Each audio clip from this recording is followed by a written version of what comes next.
Gandummaa waliin falamuu kan nu ibaadaa godhanne utuu qalbiin gallaalle dubbii keessatti hubanne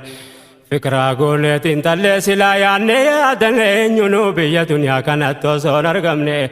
biyyaaf sanyiirraa dhalatu nam tokkollee hin filanne makluuqni kun bakka ofii barbaadeetti hin argamne rabbiin waan uumin daganne mirgatti hin qabdu hin saanne. Rahmatullah kesanani numil kesi dunia dini bakka tiralachuu fedhu filachuu mirgan qabu waan qoodee uumeefime ilaahin hikmaa qabu litaarafuu jedha kan namuu beekuu qabu rabbiin biratti caalaan kan sodaa isaa qabu namni islaamummaa qabu qabakka tahuu qabu